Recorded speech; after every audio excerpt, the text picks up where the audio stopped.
Hello, welcome to my sword tutorial. I've seen a lot of guides on YouTube. There's a lot of information that isn't covered in any of the guides I've watched.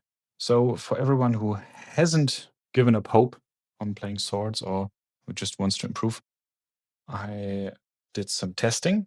You'll find the topics and the timestamps in the video description. First, we take a look at the loadout I recommend. And then I'm going to cover the question if you should implement gadget swaps into your playstyle. Then I give you a TTK overview of the combos, including the normal combos and the combos including a gadget swap. It might surprise you, especially medium and heavy. You have some really crazy options to reduce your time to kill. I did a comparison between the different movement tags, so you can see which ones are the most useful and which ones are useless. And also some matchups, especially sword 1v1, because there's one technique in particular that I haven't seen anyone covering. Yeah, stay tuned. The loadout. I totally recommend using dash. I've seen some comments saying that you don't need dash because of the lunge jump or because the cooldown of the secondary attack is reduced. But especially with the disadvantage you now have when using your secondary attack with your clamped movement, you can make up for it, you can compensate for it if you use your dash mid-lunge. If your enemy successfully dodges your lunge, or if you just miss, then you can redirect your lunge by dashing in the direction that your enemy is going. And so you can still hit him. It's not possible when you use your grappling hook. The gadgets. If you play with a coordinated team, I totally recommend using Smoke, Thermal, and Goo or Gateway.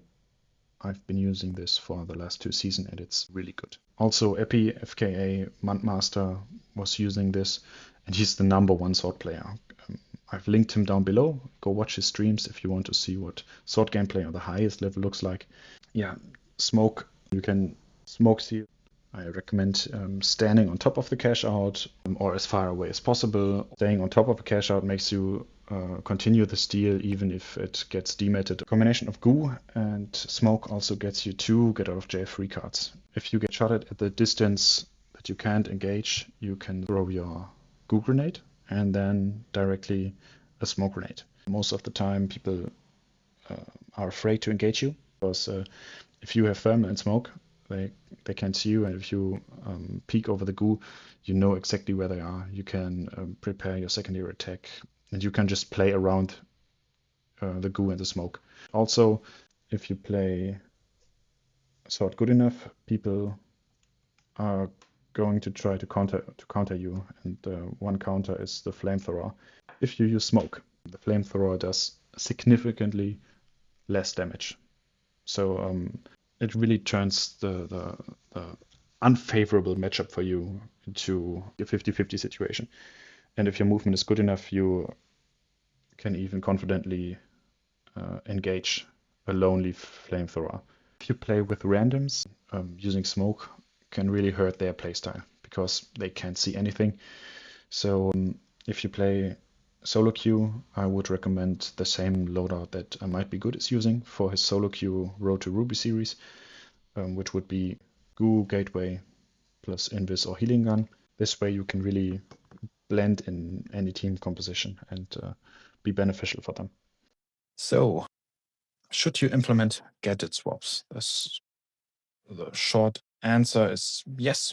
If you want to make the most out of sword, you have to implement gadget swaps, and as sword stands now, it's not as useful as it used to be, but as I mentioned earlier, you can decrease your time to kill by up to 20%. Really good for some instances, but it's really easy to mess it up. I play on PlayStation, so I can't do it as consistent or as fast as you might be able when you're using a PC. Some people have their gadget swap on scroll wheel, so it's nearly instant. So keep that in mind, because when I go over the TTK, you might be able to decrease it even more if you do the gadget swap at the perfect timing. A time to kill. What exactly did I measure?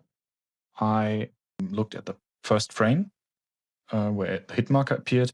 And then on the first frame, the red hit marker, which indicates the opponent's death, appears. And this time, between those two frames is what I call the TTK. It does not include the ramp up time of the different attacks, so keep that in mind. I will only show you the most useful combos, and I give you a complete time to kill overview of the Excel chart I created, so you can take a screenshot if you want. Yeah, let's start with the light class. No surprise, for the fastest combo is the lunge punch, 1 secondary attack plus 1 quick melee. I did it 5 times, and the fastest lunge punch I was able to make was 7 frames, which is about 170 milliseconds. So when to use it, try to use it as much as possible. If you have enough distance to your opponent, if he doesn't move, or if you guess the right direction in which he's moving. Or you can do it if someone is standing beneath you. You can pre-charge your secondary, drop down, and do it, and follow up with a quick melee to kill them instantly. Then we have 2 primary attacks with 617 milliseconds. I saw a guide in which the creator said that if you turn in the direction that your attack is coming from, then you would hit your opponent faster. I couldn't confirm this.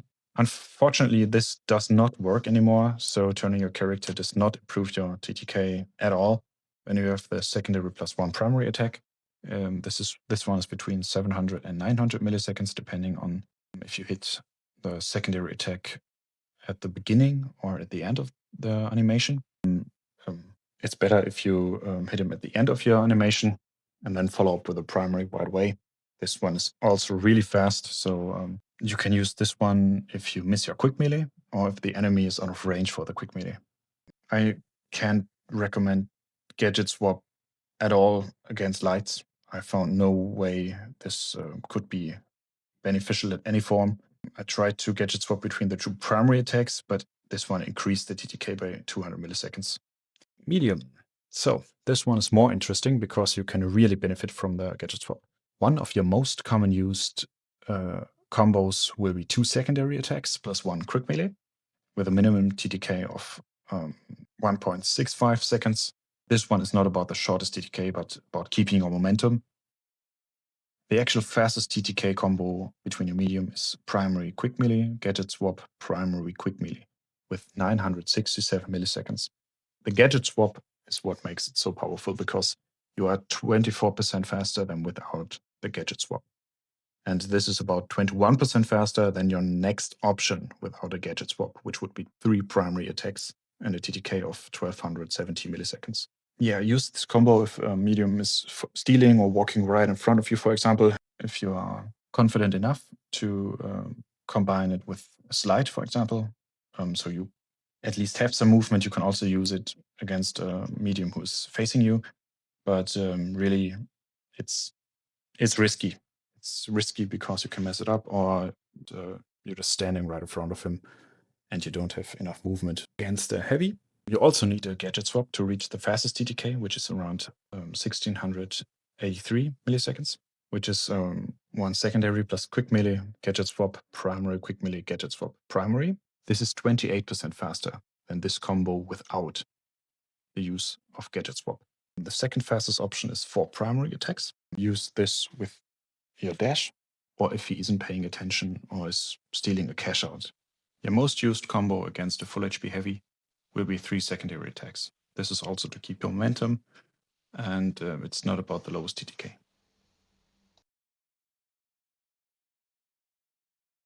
Movement. What exactly did I measure? I stood 50 meters away from a target that I pinged, and then I measured the time between the frame the 49 meters appeared and the frame the 1 meter appeared on the screen. You run at exactly 7 meters per second or 25.2 kilometers per hour. Just as a comparison for you, your fastest option overall will be a Superdash plus bunny hops with 15.23 meters per second. Your best option without the use of dash will be the lunge jump plus slide with 12.05 meters per second. I hope this one doesn't get patched out because it's super fun to use. Honorable mention is the lunge slide. It's good to use indoors, mid-fight, or if you need to stay down on a roof, for example. A YouTuber who made a guide recently only uses this tag. You can watch his video for additional information. I've linked it down below. Here is a quick overview over the different movement tags. So back to the Superdash. I also used a Superdash plus a Gadget swap. Sometimes it gives me a momentum boost. You can see it in this clip right here. But unfortunately, I can't do this consistently. I don't know if I just don't get the timing right, or if it doesn't work because of some server issues. I don't know. You can try it out for yourself. And if you're a PC player, you may be getting this consistent. I also use the Superdash plus Gadget swap to jump on a higher floor. If you don't use your Gadget swap, you won't be able to climb. You could also use 2 dashes instead, or sometimes a normal jump plus the dash, but this would be much slower. And in case of the 2 dashes, you would just lose resources. Speaking of movement, it's very important to make use of ziplines and use of doors. If you hit and you run inside a building or outside of a building, just close the door behind you, and if the enemy runs through the door, just mantle over the door. If you are still low HP, you can go outside and close the door again. Just keep moving, or you can jump down and kill him if he's low HP, or if you're confident enough. The window jump. I'm pretty sure you already know the window jump, but I don't really see people use the window jump as a mid-combat option. You can use it when you run away, just quickly turn and jump up. Maybe you can throw a goo grenade to even close this and prevent of you being followed. This should give you enough time to heal up completely and prepare for our next engagement. You can also use it offensively, poke, run through the enemy, go up, and then engage in an angle that your enemy isn't aware of, and then you can return unexpectedly and hit him again. That's super fun to use. So another rare movement tag is the ladder jump, ladder glide, or ladder dash, whatever you want to call it. To use this, you just jump on a ladder, and as soon as your character grabs the ladder, you press dash and give a directional input, and then you have a really far dash. Down below you find the video of the person who discovered this. It's a really hard technique, but if you want to spend the time and learn it, maybe you find use in using this. After the rework, you are also able to negate the clamping effect right at the end of your secondary attack. This is a small window, but sometimes it's very handy that you can still turn as far as you want. Also, another small tip is that if you respawn, you can already prepare your lunge attack and start the match right away with your lunge, even though the animation hasn't loaded yet. 1v1 against another sword player. If you play sword successfully, other people in your lobby will also pick up the sword because they think it's brain dead and easy to use. They're going to enter a room wildly clicking their primary attack, and the worst part is that they even might get some kills with how good the primary attack has become. But yeah, never let them kill you. It's frustrating to get hit by someone who just wants to prove how easy it is to play sword.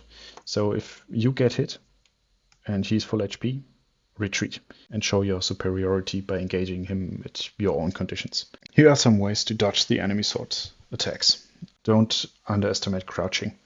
Sometimes I watch the replay of an encounter in which I could have sworn that I hit the enemy and said it was a hit rec, but when I saw the replay, I saw him enter the crouch animation just before I should have hit him. That's also why my crosshair placement in the clips I've shown you are much lower than if I would have played a gun. The best technique against enemy sword players is one that I haven't seen anywhere. Had my mate Baumbart discovered this in some 1v1 matches we had against each other. And you can actually give your lunge priority over the enemy's lunge. You do this by lunging and instantly dashing backwards. This is very powerful, so make use of it. This video could have got much longer, but I wanted to finish it before Sword gets nerfed again or buffed again or get a rework in any sort of form. So if you have any questions or suggestions, any additional tips, you can comment them down below. I hope you enjoyed. See ya.